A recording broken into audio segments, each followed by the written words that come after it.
வணக்கம். நியூஸ் ஃபர்ஸ்டின் உலக முக்கிய செய்திகள். முதலில் தலைப்புச் செய்திகள். அமெரிக்க இராணுவ கட்டமைப்புகள் மற்றும் ஈரான் இராணுவத்துக்கான திறந்த மூல இலக்குகளின் நிலைகளை அம்பலப்படுத்த செயற்கைக்கோள் மூலம் சீனா ஈரானுடன். கான்யூனிட்ஸுக்கும் தெற்கே உள்ள அல்பேண்ட் அல்சாமின் பகுதியில் இஸ்ரேலிய படைகள் மீது அல்கசாம் படைப்பிரிவுகள் தாக்குதல். உக்ரைனை கதிகலங்க செய்யும் ரஷ்யாவின் ட்ரோன் தாக்குதல்கள், 12 பேர் உயிரிழப்பு. போர் பயிற்சியில் ஈடுபடும் ஈரான், அமெரிக்கா கொடுத்த எச்சரிக்கை. காசாவில் தடைப்படும் வைத்திய சேவை காலக்கெடு விதித்த இஸ்ரேல். நேற்று இரவு அலிகமெனி விடுத்த அதிரடி எச்சரிக்கை. கிரீன்லாந்து விவகாரத்தில் ட்ரம்ப் கிளப்பிய புதிய சர்ச்சை. ஆஸ்திரேலியாவில் உள்ள ஆப்கானிஸ்தான் தூதரகத்தை மூடுவதற்கு திட்டம். ரஷ்யா எண்ணெய் விவகாரம், இந்தியாவுக்கு அமெரிக்கா மீண்டும் அழுத்தம். வெனிசுலாவில் 7 ஆண்டுகளுக்கு பிறகு திறக்கப்படும் அமெரிக்க தூதரகம். விமானத்துக்குள் பரபரப்பை ஏற்படுத்திய பயணி, அவசரமாக தரையிறக்கப்பட்ட விமானம். பலுசிஸ்தானில் தாக்குதல், உயிரிழப்பு 193 அதிகரிப்பு. அந்தமான் நிக்கோபார் தீவுகளில் நிலநடுக்கம். இந்தியாவிலிருந்து வரும் புனித சின்னங்கள் தொடர்பான விரிவான செய்திகள். ஷாங்குவாங் போன்ற நிறுவனங்களின் சீன வணிக செயற்கைக்கோள்கள் மத்திய கிழக்கில் சமீபத்திய அமெரிக்க இராணுவ நிலைநிறுத்தங்களின் உயர் தெளிவுத்திறன் படங்களை படம் பிடித்து பகிரங்கமாக வெளியிட்டுள்ளன. ஈரானுடனான தற்போதைய மோதல்களுக்கு மத்தியில் பெட்ரியாட் பேட்டரிகள், விமானம் மற்றும் கத்தாரில் உள்ள தளங்களில், குவைத் மற்றும் பிற இடங்களில் உள்ள சொத்துக்கள் போன்ற வான் பாதுகாப்பு அமைப்புகள் இதில் அடங்குகின்றன. இந்த படங்கள் ஈரானின் எதிர்ப்புகள், ஒடுக்குமுறை, அணுசக்தி கவலைகள் மற்றும் முந்தைய தாக்குதல்கள் தொடர்பான பதற்றங்களுக்கு பதிலளிக்கும் விதமாக பாரிய போர்க்கப்பல் என்று ஜனாதிபதி ட்ரம்ப் விவரித்த USS ஆப்ரகாம் லிங்கன் கேரியர் தாக்குதல் என்றும், குழுவின் வருகை, கூடுதல் நாசகார கப்பல்கள் மற்றும் பிற சொத்துக்கள் போன்ற தற்போதைய அமெரிக்க கட்டமைப்பை எடுத்துக்காட்டுகின்றதாக தெரிவிக்கப்பட்டுள்ளது. கான்யூனிட்ஸுக்கு தெற்கே உள்ள அல்பேடன் அல்சமின் பகுதியில் அல்கசாம் படைப்பிரிவுகள் இஸ்ரேலிய படைகள் மீது பதுங்கியிருந்து தாக்குதலை நடத்தியுள்ளனர். இந்த பகுதியில் ரோட்டான ஹால் அருகே கடத்தல் பணியில் ஈடுபட்டிருந்த இஸ்ரேலிய ஆதரவு பெற்ற போராளிகள் குறிவைத்து தாக்குதலை அல்கசாம் படைகள் மேற்கொண்டுள்ளனர். இதன் விளைவாக இஸ்ரேலிய ஆதரவு பெற்ற போராளிகள் பலர் காயமடைந்துள்ளனர். மேலும் ஒரு வாகனம் மற்றும் அவர்களின் ஆயுதங்கள் அல்கசாம் படைகள் மூலமாக பறிமுதல் செய்துள்ளார்கள். அதே நேரத்தில் மற்றொரு வாகனமும் இஸ்ரேலிய இராணுவ கட்டுப்பாட்டு பகுதிகளை நோக்கி தப்பி சென்றதாகவும் செய்திகள் தெரிவிக்கின்றன. அமைதி பேச்சுவார்த்தைக்கு மத்தியில் உக்ரைன் மீது ரஷ்யா ட்ரோன் தாக்குதல் நடத்தியுள்ளது. உக்ரைனின் தென்கிழக்கு பகுதியான டிமிட்ரோ பெட்ரோவ்ஸ்க்கு ரஷ்யா நடத்திய வான்வழி தாக்குதலில் ஏராளமானோர் கொல்லப்பட்டனர். பயணிகள் பேருந்து மீது குறிவைத்து இந்த தாக்குதலில் 12 பேர் பரிதாபமாக கொல்லப்பட்டனர். மேலும் இந்த சம்பவத்தில் 7 பேர் வரை காயமடைந்துள்ளனர். இந்த தாக்குதலுக்கு ரஷ்யா ட்ரோன் மற்றும் பீரங்கிகளை பயன்படுத்தி இருப்பதாக தகவல் வெளியாகியுள்ளது. இதற்கு முன்னதாக ரஷ்யா ஒரே நாள் இரவில் 90 ட்ரோன்களை ஏவி உக்ரைன் மீது தாக்குதலை நடத்தியுள்ளமையும் குறிப்பிடத்தக்கது. ஈரானுக்கும் ஓமானுக்கும் இடையான கார்முஸ் ஜலசந்தி பகுதியில் இன்றும் நாளையும் ஈரான் போர் பயிற்சி செய்ய இருப்பதாக அறிவிப்பு வெளியிட்டுள்ளது. இது எப்படிப்பட்ட போர் பயிற்சி என்ற விவரங்கள் வெளியிடப்படவில்லை. இந்த பயிற்சியின் போது அமெரிக்க போர்க்கப்பல்கள் அல்லது வணிக கப்பல்களுக்கு இடையூறு செய்தாலோ அச்சுறுத்தினாலோ கடும் விளைவுகளை சந்திக்க வேண்டியிருக்கும் என அமெரிக்கா எச்சரித்துள்ளது. காசாவிற்கு மனிதாபிமான உதவிகளை வழங்கும் டாக்டர்ஸ் வித்தவுட் பார்டர்ஸ் அமைப்பை இஸ்ரேல் தடை செய்துள்ளது. பாலஸ்தீன ஊழியர்களின் பட்டியலை வழங்க மறுத்ததை அடுத்து இந்த அமைப்பை தடை செய்துள்ளதாக இஸ்ரேல் நேற்று அறிவித்துள்ளது. இது தொடர்பில் இஸ்ரேலிய புலம்பெயர் விவகார அமைச்சு வெளியிட்ட அறிக்கையில், ஜனவரி தொடக்கத்தில் அமலுக்கு வந்த விதிமுறைகளின் கீழ் காசா மற்றும் மேற்கு கரையில் செயல்படும் சர்வதேச அமைப்புகளிடமிருந்து இஸ்ரேல் கோரிய உள்ளூர் ஊழியர்களின் பட்டியலை சமர்ப்பிக்க தவறியதை காரணம் காட்டி காசாவில் உள்ள உதவிக்குழுவின் செயற்பாடுகளை நிறுத்த நடவடிக்கை எடுப்பதாக கூறியுள்ளது. புதிய பதிவு தேவைகளின் கீழ் எல்லைகள் இல்லாத வைத்தியர்கள் பிப்ரவரி மாதம் 28ஆம் தேதிக்குள் அதன் செயற்பாடுகளை நிறுத்திவிட்டு காசா பகுதியை விட்டு வெளியேற வேண்டும் என்று குறிப்பிடப்பட்டுள்ளது. பாலஸ்தீன ஊழியர்களை பெரிதும் நம்பியுள்ள எல்லைகளற்ற வைத்தியர்கள் மோதல் முழுவதும் காசாவில் அவசர மருத்துவ சேவையை வழங்குவதில் முக்கிய பங்கு வகித்திருந்தமை குறிப்பிடத்தக்கது. ஈரானை அமெரிக்கா தாக்கினால் அது முழு மத்திய கிழக்கு பகுதியையும் பாதிக்கும் மண்டலம் போராக மாறும் என ஈரான் உயர்தலைவர் அயதுல்லா அலி கமேனி அமெரிக்காவுக்கு கடும் எச்சரிக்கை விடுத்துள்ளார். அமெரிக்க ஜனாதிபதி டொனால்ட் ட்ரம்ப் மத்திய கிழக்கு பகுதியில் பெரும் ராணுவ சக்திகளை குவித்து வரும் நிலையில் நேற்று இரவு டெஹ்ரானில் நடைபெற்ற பொதுக்கூட்டத்தில் அலி கமேனி இந்த எச்சரிக்கையை வெளியிட்டுள்ளார்.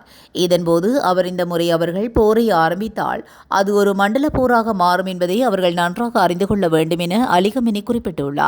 மேலும் கடந்த 37 ஆண்டுகளாக ஈரானின் முழு அதிகாரத்தையும் தனது கட்டுப்பாட்டில் வைத்திருக்கும் அலி கமேனி தொடர்ந்தும் அமெரிக்காவின் அச்சுறுத்தலுக்கு கடுமையான பதில்களையும் எச்சரிக்கைகளையும் வழங்கி வருகின்றார்.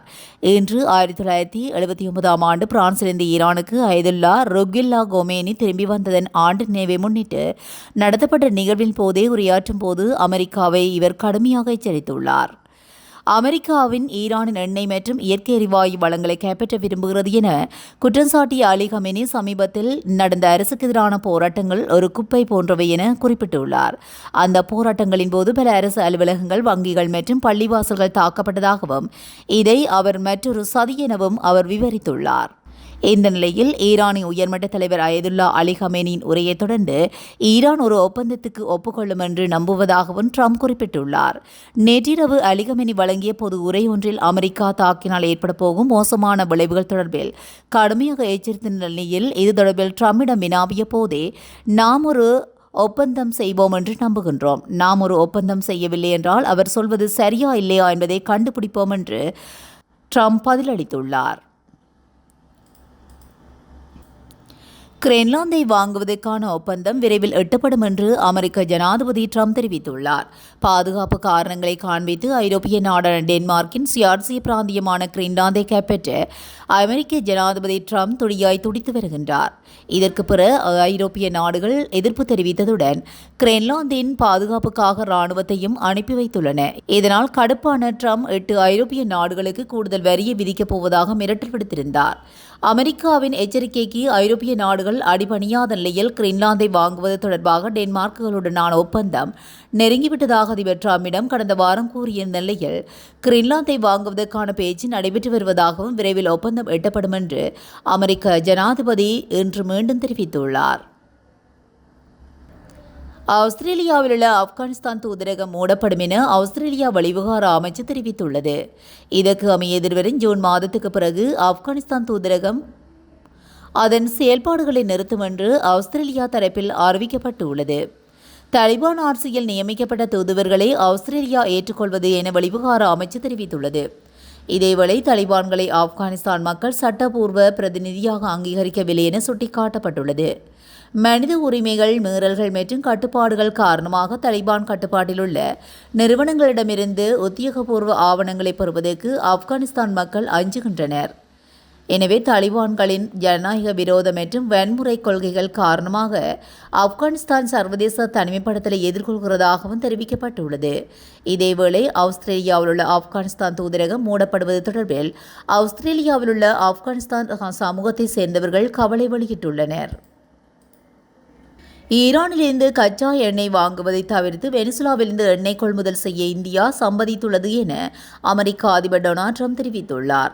நம் நாடு ரஷ்யாவிடமிருந்து தள்ளுபடி விலையில் கச்சா எண்ணெய் வாங்கி வந்த நிலையில் இந்த பணத்தை வைத்து உக்ரைனுக்கு எதிரான போரை ரஷ்யா நடத்துவதாக அமெரிக்கா குற்றம் சாட்டியது. வெனிசுலாவில் 7 ஆண்டுகளுக்கு பிறகு அமெரிக்க தூதரகம் திறக்கப்படுவதாக அறிவிக்கப்பட்டதை அடுத்து அமெரிக்க தூதர் லாரா டோகு வெனிசுலாவுக்கு சென்றுள்ளார். அவர் வெனிசுலாவில் அமெரிக்க தூதரகத்தை திறப்பதற்காக அங்கு சென்றுள்ளார். இது தொடர்பாக அவர் எக்ஸ் வலைத்தள பக்கத்தில் நானும் எனது குழுவும் பணியாற்ற தயாராக இருக்கின்றோம் என்று தெரிவித்துள்ளார். கடந்த 2019 ஆண்டு பிப்ரவரி மாதம் அமெரிக்காவுக்கும் வெனிசுலாவும் தூதரக உறவுகளை துண்டித்து தங்கள் தூதரகங்களை மூடினது என்றும் குறிப்பிட்டுள்ளார். வியட்நாமிலிருந்து தாய்லாந்து பேங்காங் நோக்கி பயணித்த ஏர் ஏசியா விமானத்தில் ரஷ்ய மொழி பேசும் பயணியொருவர் அநாகரிகமாக நடந்து கொண்டதனால் பெரும் பரபரப்பு ஏற்பட்டுள்ளது. சுமார் 1 மணி நேரம் 40 நிமிடங்கள் தாமதத்துக்கு பிறகு புறப்பட்ட அந்த விமானத்தில் திடீரென ஒரு பயணி தனது ஆடைகளை களைந்துவிட்டு கருப்பு நிற உள்ளாடையுடன் விமானத்துக்குள் ஓடத் தொடங்கியுள்ளார். இதன்போது அவர் இருக்கைகள் மீது ஏறி குதித்தும் கூச்சலிட்டும் பயணிகளை அச்சுறுத்தியுள்ளார். விமான பணிப்பெண்களிடம் ஆங்கிலத்தில் என்னை தொடாதீர்கள் என கத்திய அந்த நபர் விமானத்தின் அவசர கதவை திறக்குமாறு வற்புறுத்தியுள்ளார். இந்த நிலையில் இங்கேயே நாம் சாக வேண்டும் என்று அவர்கள் நினைக்கிறார்களா என ரஷ்ய மொழியில் கத்தியபடி விமானத்தில் இருந்து குதிக்கப் போவதாக மிரட்டியுள்ளார். பயணியின் கட்டுப்பாடற்ற நடத்தையினால் விமானத்தின் பாதுகாப்பு கேள்விக்குறியானதை தொடர்ந்து விமானி உடனடியாக பேங்காங்கின் டான் மியாங் சர்வதேச விமான நிலையத்தில் விமானத்தை அவசரமாக தரையிறக்கினார். விமானம் தரையிறங்கியவுடன் படிக்கட்டுகள் கொண்டு வரப்படுவதற்கு முன்பே அவசர கதவு வழியாக அந்த நபர் ஓடுபாதையில் குதித்துள்ளார். தாய்லாந்து சட்டத்தின்படி அவருக்கு அபராதம் அல்லது சிறை தண்டனை விதிக்கப்பட வாய்ப்புள்ளதாக தெரிவிக்கப்படுகிறது. பாகிஸ்தானில் பலுசிஸ்தான் மாகாணத்தில் உள்ள 12 நகரங்களில் நேற்று முன்தினம் பலுச் விடுதலை இராணுவத்தை சேர்ந்த பிரிவினைவாதிகள் நடத்திய தொடர் தாக்குதல்களில் கொல்லப்பட்டவர்களின் எண்ணிக்கை 193ஆக உயர்வடைந்துள்ளதாக தெரிவிக்கப்பட்டுள்ளது. இந்த தாக்குதலில் 145 பிரிவினைவாதிகள், 17 வீரர்கள் மற்றும் 31 பொதுமக்கள் உட்பட 193 பேர் கொல்லப்பட்டதாக பாகிஸ்தான் இராணுவம் தெரிவித்துள்ளது. அந்தமான் மற்றும் நிக்கோபார் தீவுகளில் இன்று அதிகாலை 3:30 மணியளவில் நிலநடுக்கம் ஏற்பட்டதாக இந்திய தேசிய நில அதிர்வு மையத்தின் அறிக்கையில் தெரிவிக்கப்பட்டுள்ளது. 4.6 ரிக்டர் அளவிலான இந்த நிலநடுக்கம் 10 கிலோமீட்டர் ஆழத்தில் ஏற்பட்டுள்ளது. காம்பெல் விரிகுடாவிலிருந்து வடகிழக்கே சுமார் 256 கிலோமீட்டர் தொலைவில் இதன் மையப்பகுதி அமைந்திருந்தது. இந்த நிலநடுக்கத்தினால் உண்டான சேதம் அல்லது உயிரிழப்பு குறித்தும் இதுவரை தகவல்கள் எதுவும் இல்லை என்றும், மேலும் இந்த நிலநடுக்கத்தினால் சுனாமி எச்சரிக்கை எதுவும் விடுக்கப்படவில்லை என்றும் அதிகாரிகள் தெரிவித்துள்ளனர். இந்தியாவிலிருந்து கொண்டுவரப்படும் புனித சின்னங்கள் எதிர்வரும் பிப்ரவரி 4ஆம் தேதி இலங்கையை வந்தடைய உள்ளன. இதனை முன்னிட்டு கொழும்பு கங்கார் ரமய விகாரையை சூழவுள்ள பகுதிகளில் விசேட போக்குவரத்து மற்றும் பாதுகாப்பு திட்டங்களை நடைமுறைப்படுத்த அதிகாரிகள் தீர்மானித்துள்ளனர். இதன்படி புனித சின்னங்கள் பிப்ரவரி 5ஆம் தேதி முதல் 11ஆம் தேதி வரை பொதுமக்கள் அஞ்சலிக்காக வைக்கப்படும். கண்காட்சி நடைபெறும் நாட்களில் விகாரையை சூழவுள்ள பல வீதிகள் தற்காலிகமாக மூடப்படும் என்பதுடன் கனரக வாகனங்களின் நடமாட்டமும் அந்த பகுதிகளில் மட்டுப்படுத்தப்படும். கண்காட்சிக்கு வரும் பக்தர்கள் ஒதுக்கப்பட்ட வாகன தரிப்பிடங்களை பயன்படுத்துமாறும் பாதுகாப்பு நடைமுறைகளுக்கு ஒத்துழைப்பு வழங்குமாறும் கொள்ளப்பட்டுள்ளனர். நெரிசலை தவிர்க்க விசேட வாகன தரிப்பிடங்கள் மற்றும் அங்கிருந்து விகாரைக்கு செல்ல விசேட போக்குவரத்து வசதிகளும் ஏற்பாடு செய்யப்பட்டுள்ளன. இதுபோன்ற செய்திகளை உடனுக்குடன் தெரிந்து கொள்ள நியூஸ் ஃபர்ஸ்டுடன் இணைந்திருங்கள். நன்றி, வணக்கம்.